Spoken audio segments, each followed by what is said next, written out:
Welcome to the deep dive and welcome to the Inside Texas YouTube channel powered by InsideTexas.com.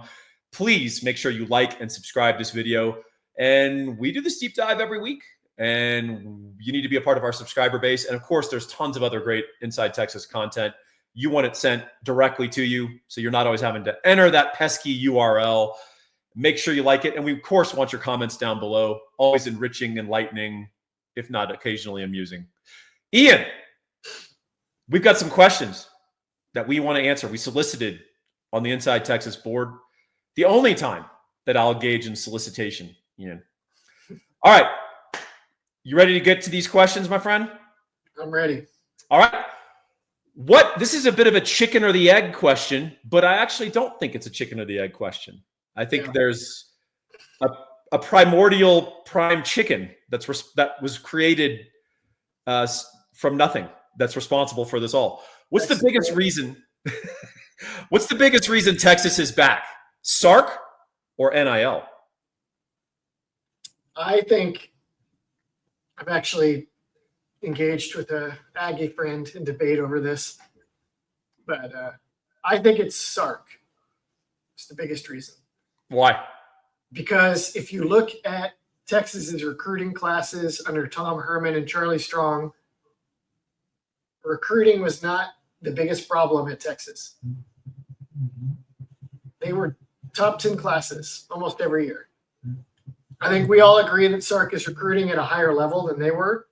He's getting a lot more of the game-changing 5-star kind of guys.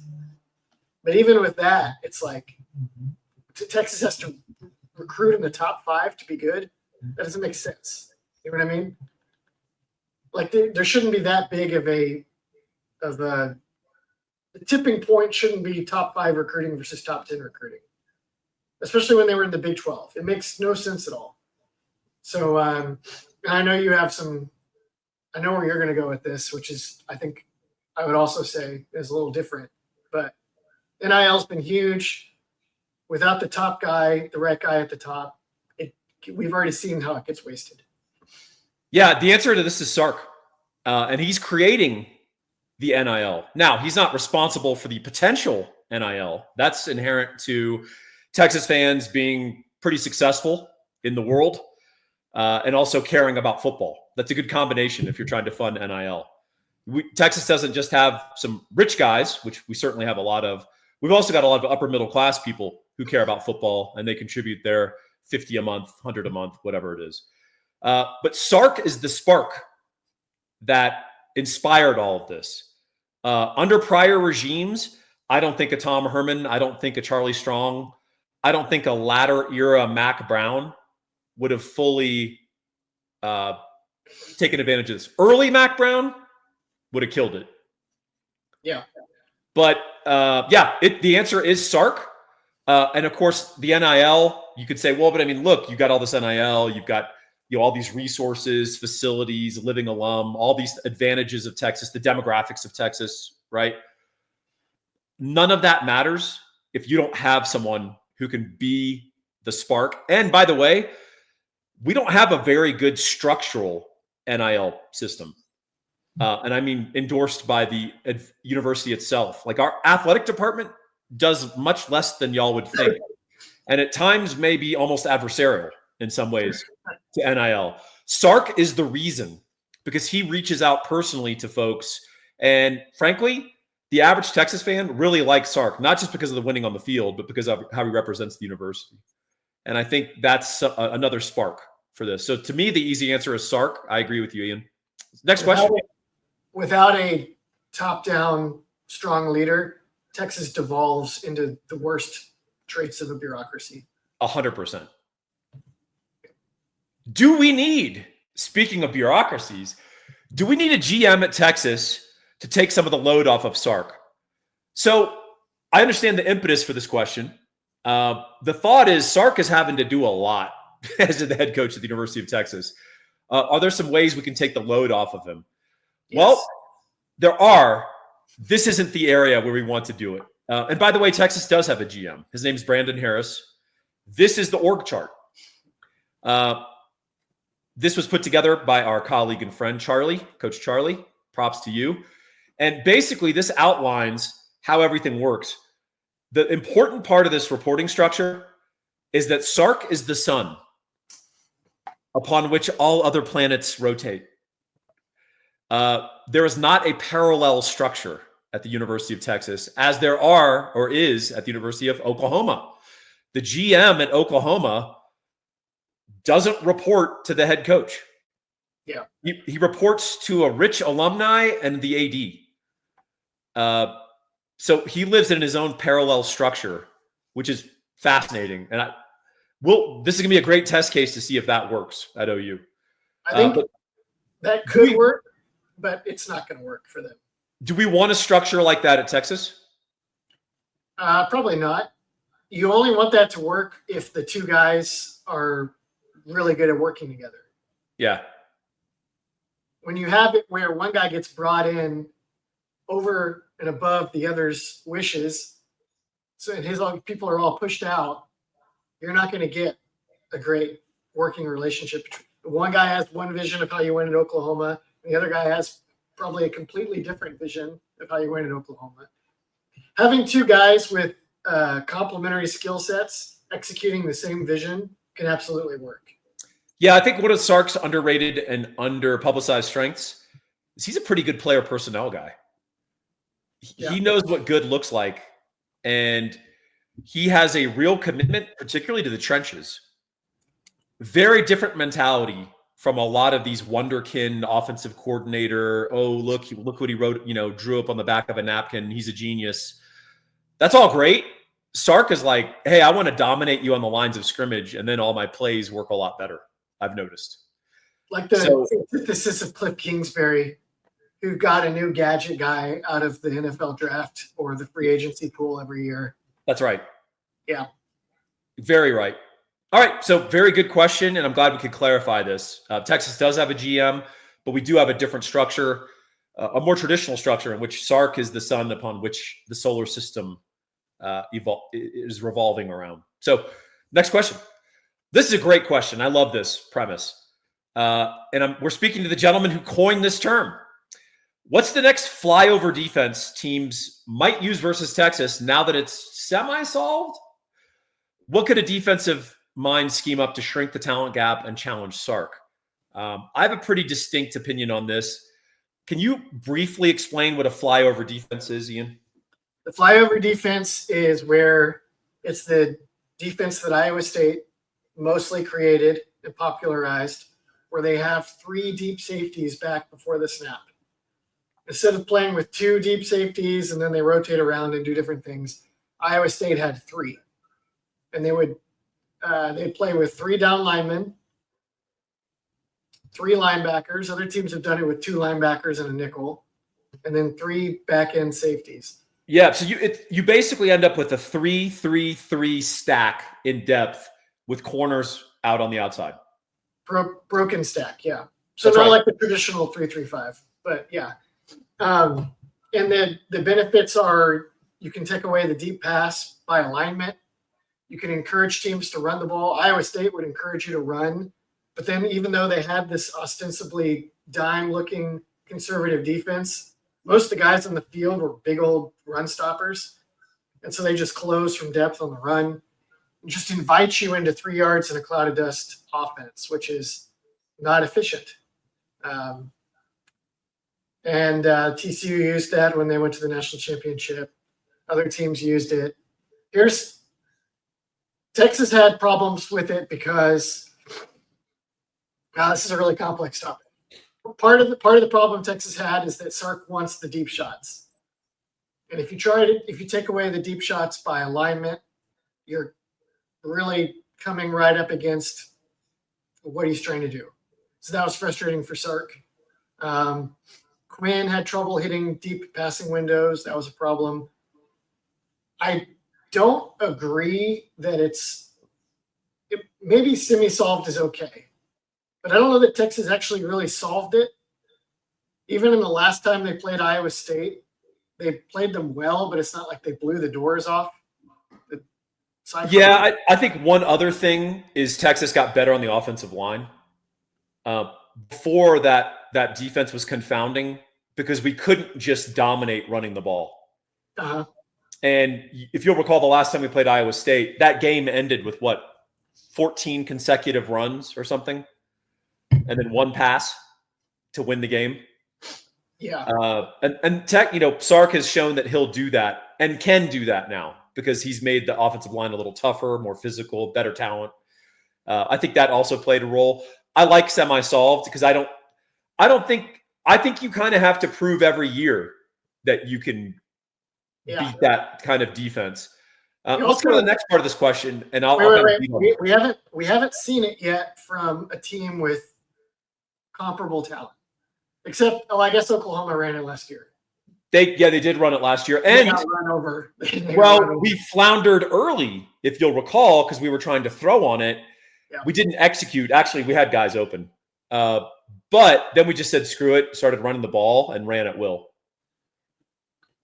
So, yeah, I think the interesting conundrum for this, Ian, is the higher talent teams are not inclined to run the flyover.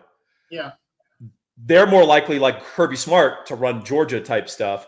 And that, I think, is the next defensive mind or scheme that's a problem. Georgia, is there a caveat, though, in that Ohio State did play flyover type on the back end? But I wouldn't call that a flyover defense. I disagree because of Micah Downs' alignment, because of where he's positioned. He's not deep enough to be called a true third safety. Sorry, Caleb Downs. I always call him Micah Downs. I don't know why I do that. I was following. At the very least, you would say that they kind of borrowed some of the amorphous 3 safety. You're not sure who's going to be where. That is true. Knowles, obviously, this influenced his time in the Big 12, influenced this defense. But lining up his defensive ends in 4 eyes, right? The linebacker stunts that were just relentless, that is not necessarily a feature of the flyover defense. Right. So he's his own man. By the way, I thought Sark had an excellent game plan against Ohio State. We had the best game plan against Ohio State in the playoffs of any playoff team by far. Hooray.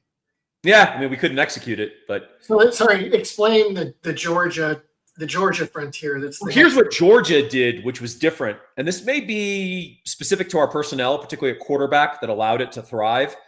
But Georgia said, 1, we understand your blocking schemes. We understand your pass pro. So we're going to line up really athletic guys at positions you're not quite expecting. We're going to shade them inside the tackle and then have another guy who's 6'5", 260 standing up outside of him. And we're going to cross them, right? Because we know your protections. And I think they also just manned up outside. A lot of what Sark does is he uses his scheme to get his receivers open. If the receivers are also awesome, that's great. But Georgia was a good example where our pass catchers needed to get open one-on-one in space because our quarterback was under duress. And our quarterback was not well suited to operate under duress. So one more answer to this question that plays off of what you just explained is that Arizona State and Vanderbilt both gave Texas trouble for that reason. Yep. Which is in that I've already been writing a little bit about this for tomorrow, really about something else, but it just came up. They would play match 3, so like cover 3 with zone matching rules. They'd have 3 deep defenders off the ball, almost like a flyover, but they were usually corners and a safety.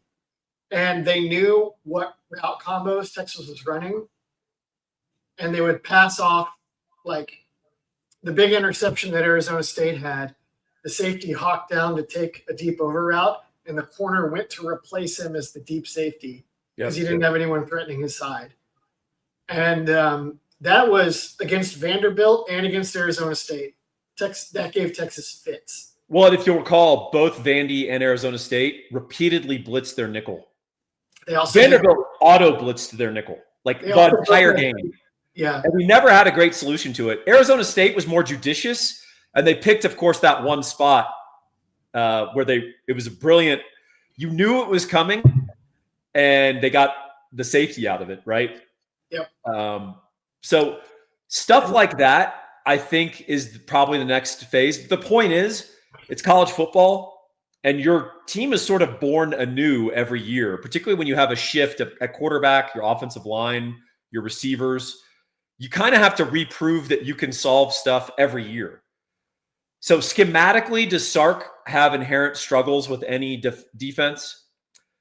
I don't think so, because it is interesting that in the rematch with Georgia, we actually lit them up in the first half throwing the football because of a couple of adjustments we made. The problem is we didn't get any points out of it. So, you can get into red zone stuff. And I think some of that, frankly, was some of the limitations of the quarterback at Texas. For the same reason, I'm not sure that the 3 deep cover 3 is going to work as well, because Arch Manning doesn't loft deep throws and give people time to recover on the back end like Quinn did. So, yeah, the other thing about that 3 deep safety thing, because often you have larger safeties in that for run support, just because they're there doesn't mean the receiver's covered.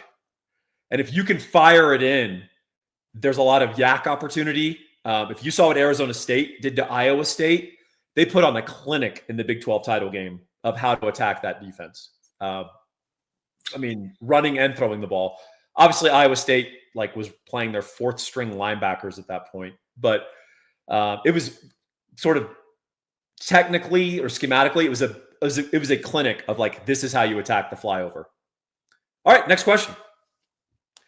Which of our position units do you expect to rank in the top 3 or 5 nationally this year? That's a great question. It actually made me think. It's really high.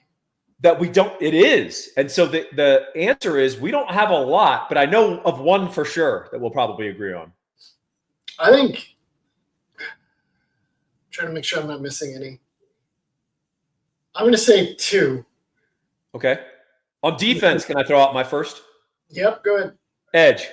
Yeah, that was easy. Easy, yeah. Frontline talent and depth. Maybe inside linebacker as well. Maybe. Depends on Anthony Hill. So has Anthony Hill fully transitioned from amazing athlete to good linebacker, or is he still just amazing athlete guy? He's still more amazing athlete guy, but he's really impactful just as that. And he's now in year 3. Oh, you know what? I'm going to push back on this. Is there such thing as inside linebacker anymore? You know what I mean? As a unit? We don't run a 3-4. Yes. Well, but my point is that's a position. Is it a unit? Are there, to me, it's just linebacker. Well, the reason we call him edge is because the edge guys don't have to line up off the ball and read guard. Okay, I was being too literal. So inside linebacker was like your Mike, and I'm like, well, that's not a unit, right? Yep. So just linebacker. Yeah. So, but linebacker and edge as distinctive units, I think Texas could end up top for sure in edge, maybe in linebacker, not counting the edges. Is there a better edge room in the country than Texas? Probably not. I was watching Oregon spring game, and they had a dude that was wrecking everything they wanted to do against their Isaiah World, whatever left tackle was being dominated. And I looked it up, and he's the anticipated backup. Clemson, I think, is anticipated to have a really good edge group. Are they spinning one of those dudes down from linebacker? They have that one guy back, don't they? Parker or whatever? Peter Woods. I thought he was the tackle. Oh, he's a defensive tackle. It's the other guy, the outside guy whose name escaped me. Is it TJ Parker? Yeah, we did a good job on him, but he's a good edge. And then they got a 5-star true freshman who is Colin Simmon-ish. So we'll see. But Clemson is going to be up there. Clemson's going to be good this year. My other one was quarterback. Yeah. I don't know about the backups, but usually, whatever. I think Arch Manning has a very good chance to be one of the top 3 or 5 quarterbacks in the country easily. It's interesting. People are very reluctant to say that, or they create caveats in the question to make sure they don't have to bring up Arch Manning. What returning quarterback?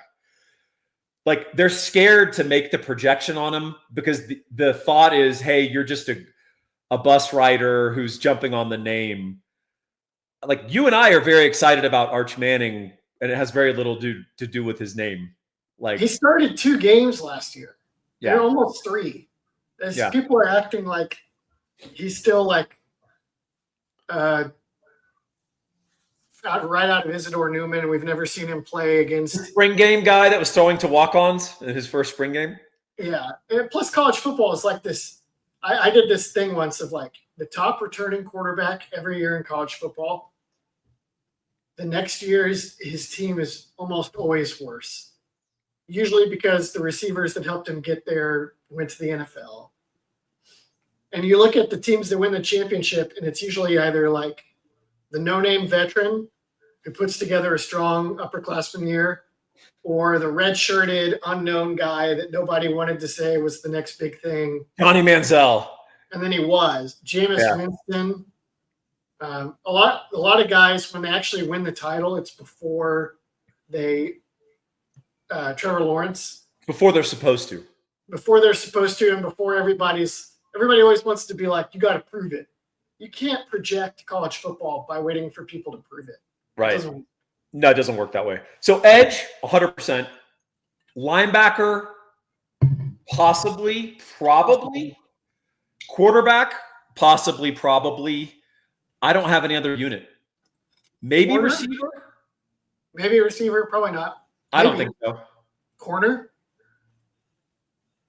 No. No.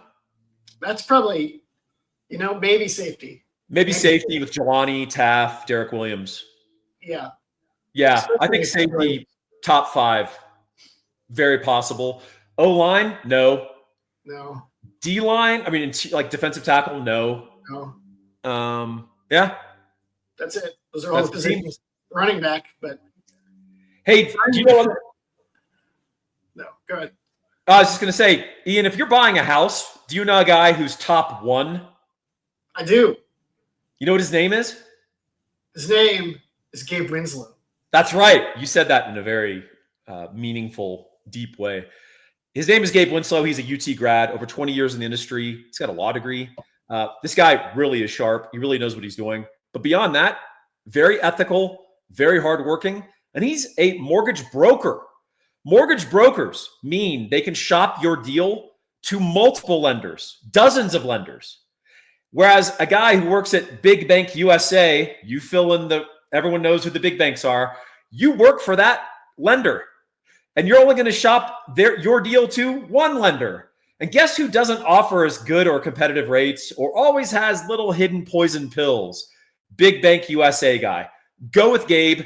Brokers do it better, and Gabe Winslow is the best of them. Every time I communicate with this guy, he's on some reward trip because he had some amazing amount of loans that he closed, and he's being flown somewhere and wined and dined. There's a reason for that. Go with the best. Go with the people who kick ass. Don't go with the people that you happen to know through a friend or as your neighbor. That's not the best way to go do business in the biggest financial decision of your life. 832-557-1095, 832-557-1095, or go to mortgagesbygabe.com.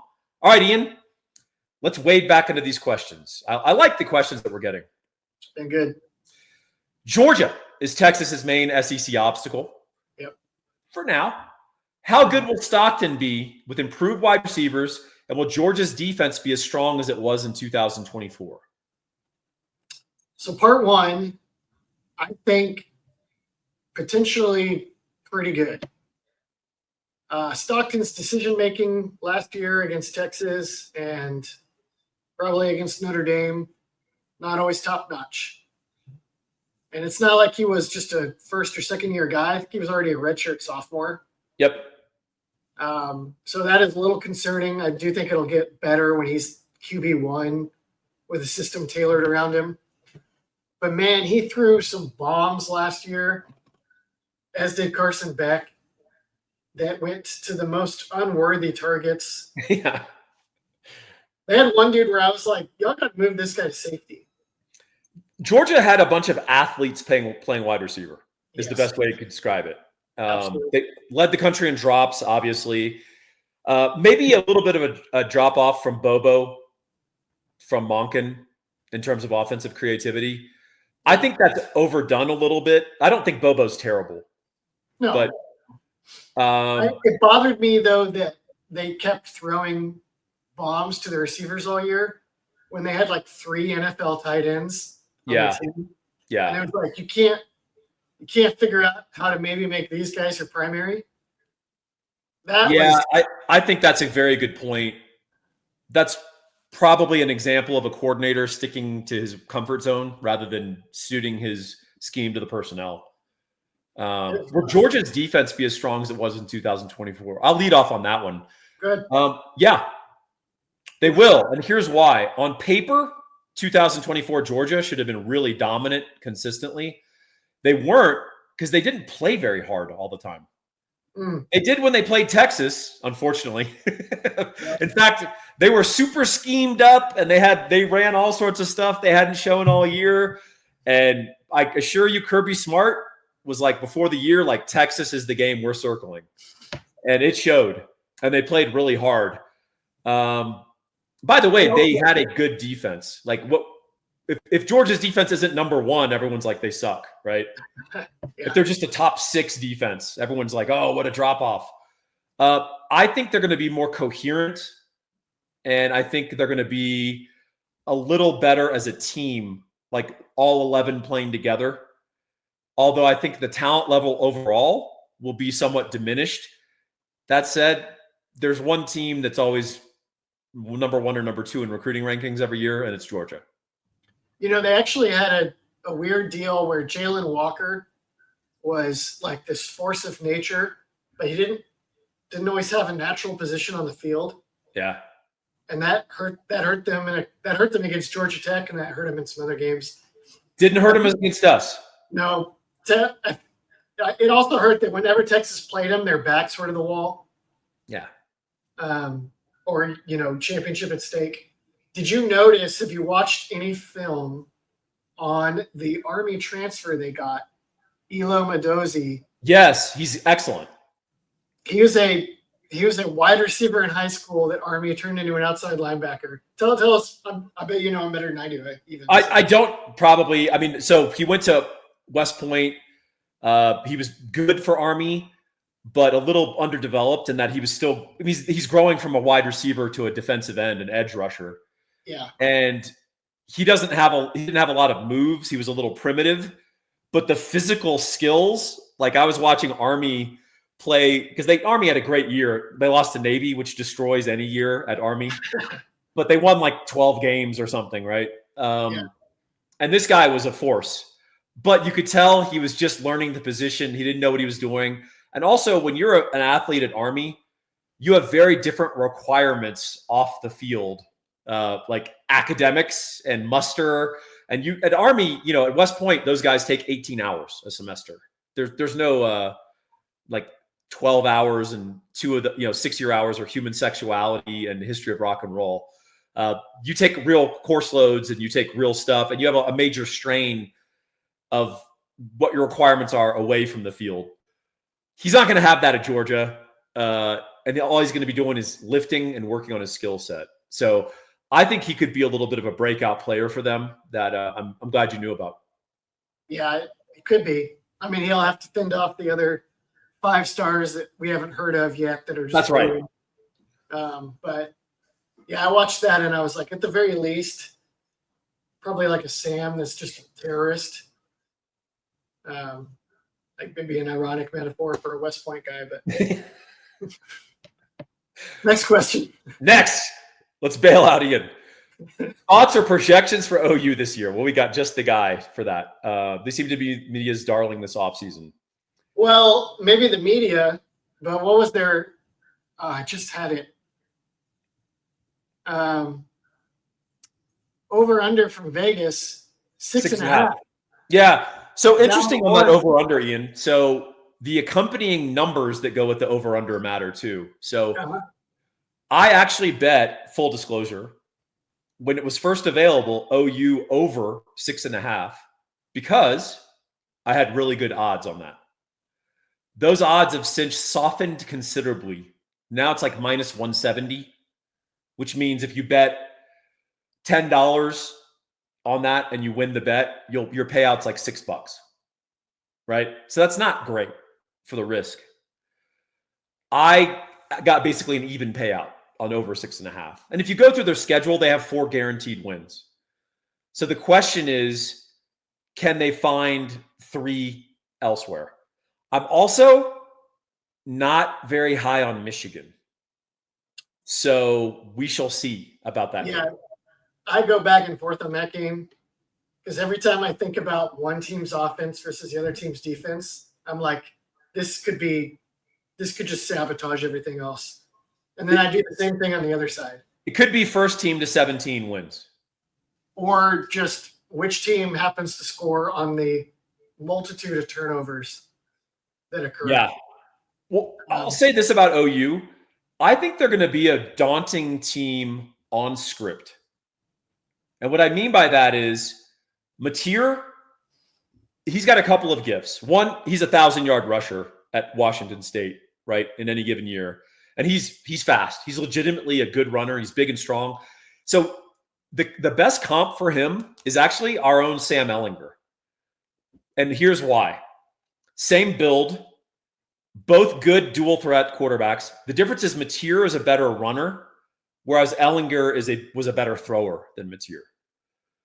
But they're both strong guys that can take the beating, and you can run them 25 times in a gotta have it game if you need to, which we did. The other part is very low turnovers versus usage and pressure. Sam Ehlinger did not play behind great offensive lines. He got pressured a lot. He got hit a lot. He had to improvise a lot. Typically with quarterbacks, that leads to turnovers. Sam Ehlinger did not turn it over. John Mateer, exactly the same. He had a terrible offensive line at Washington State, and he was asked to improvise constantly, didn't turn it over a lot. There's something inherent about him that protects the ball. Did get sacked a ton, though. Got sacked a lot, which is a function of dual threat quarterbacks. People think they avoid sacks, and they actually stumble into sacks more often than not. Yeah. What I mean by it being on script is between Mateer, I think their offensive line is going to be bad. I think the best thing they're going to be able to do with their offensive line is block down, have Mateer option the end, and then they'll have Jaden Ott, the transfer running back from Cal. If he's fully healthy, he's a good runner. And he's a pretty good power runner. He grew into that. He used to be just like a home run guy. He grew into a pretty good power runner. I see a world where OU can run their defenses, kind of foil you early with Venables type stuff, run on script, running Mateer, running Ott on option, blocking down, keeping the game simple for their offensive line, and then throwing deep on play action. I think there's a winning script there. If you can get them off that script with negative plays that you inflict on them and you put them in 3rd and 13, I think they're helpless. I agree with all that. I don't think they're going to run against Michigan. Yeah, that's the interesting thing. So I'm expanding this to the broader season. Yeah, on the broad sense, I think you're right.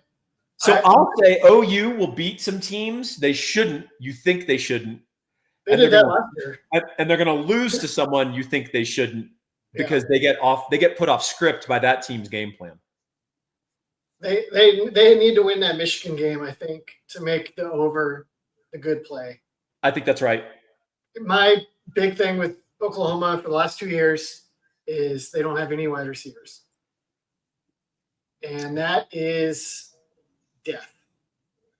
They think the guy that they got from the lower division who broke his leg that was kind of flashing, they think he might be ready for the season. We'll see.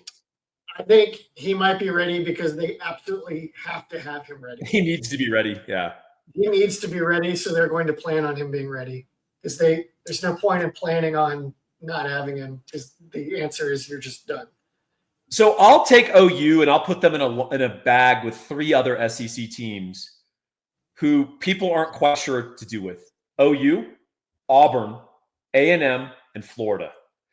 And all those teams have their win total set at like 6.5, 7.5. Really? Yeah. A&M might be 8.5. I'm not sure. But the point is, one or two of them. So the question is not whether they win 6 or 7. One or two of them is going to win 4. And one or two of them is going to win 9. Right? Right. The question is which are you betting on? What's the horse that's gonna round into form, and who's gonna get? So some of these teams, all 4, like other than Elko, all 3 of those head coaches are potentially on the hot seat this year. Napier, Venables, and Freeze at Auburn. If they have a great year, all's forgiven. Yay, we knew it. We knew you were great all along. If they struggle, all 3 of those coaches could get fired. I'm with you. I'm going to take Auburn as one of the ones to be good. And then after that, it's a little dicier. But there's a path for Florida to be a playoff team. Yeah, I love Florida, but I just know their schedule is still... It's brutal. They have to beat Texas in Gainesville. And that's a game that will be circled. They're going to prep that hard. And they've got some assets and elements that will give us trouble. So very interesting game. Healthy DJ Lagway, healthy Jaden Baugh. Do you remember that running back for them? Yeah. He's badass. A&M and Florida are tough for me. A&M also has some of the ingredients that would suggest a breakout season. They do every year. I don't know if Elko's really got command of things down there or not. He probably will. I would lean A&M and Auburn as the better bets. A&M more so than Florida just because of schedule. Yeah. And Oklahoma the best bet to be the 4-win team. Although they could win 7, and I wouldn't at all be surprised. I'll say this now. I suspect Florida will beat either Texas or Georgia. Yeah. We'll see. We'll revisit that prediction. In so May, long as Lagway is healthy. Yeah, Lagway's health is everything. All right, next question, sir. All right, this one was submitted by a person involved in the show. And the premise is this. There's a few schools that are a little more on the fringe in terms of classic football programs with nearby talent and access that have a single wealthy donor that could potentially put them up with anybody in NIL. Texas Tech, obviously. We've seen that. Nebraska is actually like that. Nebraska apparently has a structure where they have this one family where they're like, go get what you need, pay for it however you can, and we'll make up the difference. Oregon is like that. Miami almost counts here, even though they are actually in a recruiting hotbed and have been a power in the past. Yeah, they're weird. Also, their wealthy donor or donors always have the chance of going up on RICO charges. So you can't totally rely on them to be consistent. Much like the program. Yeah. Is there another one that comes to mind for you? Auburn had a period like that, but they've kind of gone now more to just catering to their whole fan base for NIL. I mean, a lot of Oklahoma State back in the day. Oklahoma is sort of like this, but I just feel like they're another level beyond that. You know? Yeah. So you're trying to say, what are some upstart schools that could suddenly become relevant? So here's the thing. Just because you money whip great athletes and you could put together a pretty good team that way, is that the best way to build a team? You have the Norvell corollary, where one year it all fits and he puts it together right, and they are win the ACC. The next year they go 2-10. So are you attracting an inordinate number of highly volatile players, let's say, by simply making that you money whip everyone, despite the fact that you're in an inferior conference, you're not on the TV as much, you're not going to get the exposure, blah, blah, blah, right? It only needs to work 1 year, though. Yeah, it only needs to work once. I mean, you need to catch fire. But I'm wondering, Can you build a playoff team? Yes. I don't know if you can build a national title team. What about Oregon? Do they count here? Well, not anymore because they've done it for so long that they're almost now considered a blue blood, right? But it's still the same. But they're in a major. They earn their way into a major conference doing it. Yeah. Right. The Big Ten is the co-equal of the SEC. I don't know if people will think this counts or not. I think Nebraska may be the most likely. If we're only down to Tech in Nebraska and schools like that, just because they have Matt Rule. What did that get them last year? It was only year 2. I mean, everywhere he's gone, he's taken a slower track. Yeah, year 3 is his breakout year. That's what he did at Baylor. That's what he did at Temple. He's not a quick fix kind of guy. No, he tears it down to the studs. And when he takes, a lot of times when he takes transfers, they are not instant offense. They're not like instant meals. They're like guys that are talented and promising and have multiple years of eligibility left. They got to go in the crock pot. Yeah. Crock pot program, Nebraska with Rule. So I guess the fundamental question is not just the schools, and also how do you count Nebraska? I know. Like they used to be obviously very relevant, but the last 20 years have been, last 2 decades have been rather harsh. Also, not exactly a phenomenal natural recruiting base, right? Right. Nor Tech, really. Yeah, I mean, Tech, you're a short Southwest flight from a bunch of talent, but you still got to get on that Southwest flight. And you're playing in the Big 12. I think the advantage Nebraska has over Tech is they're in the Big 10. That's a big advantage. Here's a question.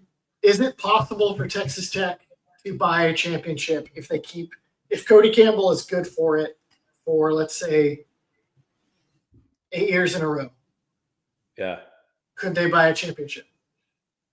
That's probably the better question I should have asked, or whoever was responsible for this question should have asked. Yeah, I don't think they can buy a national title. I think they can buy playoff appearances for sure. But if they do that, say they did that 2 times out of 5, could that build enough momentum for years 6, 7, and 8 to put it all together? Yeah, I mean, again, I think it gets back to the larger issue of team building. And if the players you're attracting are only there because of money, you might not be attracting a group of players who are going to fight through adversity or have something else at stake. Or if the season goes wrong early, you take a loss early, you're just sort of like, I got paid. I don't care. That's what happened to Florida State. They sucked objectively. They weren't good, but also they should have gone like 6-6 if they'd tried. Yeah. They quit. And being a Seminole clearly meant nothing to most of those guys. So if you're a Red Raider purely because someone bought you, what is it? Is there a deeper meaning if things get a little tough for a moment? Are you going to fight through it? I don't know. I think that's hard, but and you got to kind of hit it just right. You've got to find the Cam Ward. You've got to find the AD Mitchell and the Matthew Golden outside. How are you going to build an offensive line? How are you going to get defensive tackles? Like, there just aren't enough available in the market, right? Don't you have to have a fair native recruiting base of 18-year-olds that you also develop? Actually, I kind of like how they're doing it on D-line, but O-line, I don't know. I don't have good answers for you on O-line. Yeah. On D-line, they're running the Orlando tight front defense now. Yeah. You can use tweeners in it, so I like that. And they got 2 good guys. They got the guy from UCF, the defensive tackle. They got the guy from Stanford, Bailey, the edge. They got a guy from Houston, too, that was really good in that same defense with the same coordinator last year. That's exactly right. Here's the other factor we haven't talked about. Is their head coach good enough? Well, yeah, Do they have Kenny Dillingham? Because Joey McGuire's been a lot of that and not a lot of W's. So is that the guy? Because that's also a limiting factor. right? I don't think so. You kind of need to go identify the Kenny Dillingham type to make this actually a reality. I think maybe Traylor could do it. Maybe, yeah, that's a viable possibility. He's done pretty good work in this regard at UTSA. For sure. He has done, I mean, he's been fantastic at UTSA. And they tried to get him, obviously. And former Traylor assistants have prospered at other big schools. Yeah. That's also a big check mark for any head coach, right? It's an interesting question, Ian. So is your suspicion that they could? I don't know. I feel like, where there's a will, there's a way. Just for the mental exercise, I'd like to think that it could be possible. I also thought it would be possible for my flag football team to win a single game last season, and that was wrong. So they had coaching limitations, Ian. You know that. God, they had a lot of limitations. Yeah, for those of you who have not ever coached youth sports, the mental strain and stress of it is shocking. The amount of time you spend thinking about it or drawing up plays on an index card, you would be surprised. So you have such grace for like, I don't know how many times I've watched like a bad Texas team and been like, y'all gotta stick with something eventually. Yeah, you can't just do something new every week. You're never gonna get better. Well, then you actually coach and you're like, and you're like, this doesn't. We gotta try something new. That doesn't work, and it's not going to work. We need something new. That's exactly right. Yeah. As analysts of college football, coaching youth sports has been very good for us.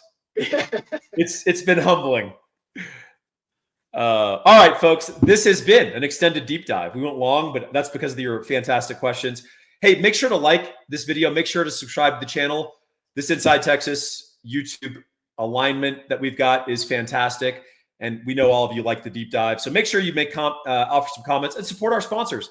Gabe Winslow is fantastic at what he does. 832-557-1095. For Ian Boyd, I am Paul Wadlington saying, hook 'em.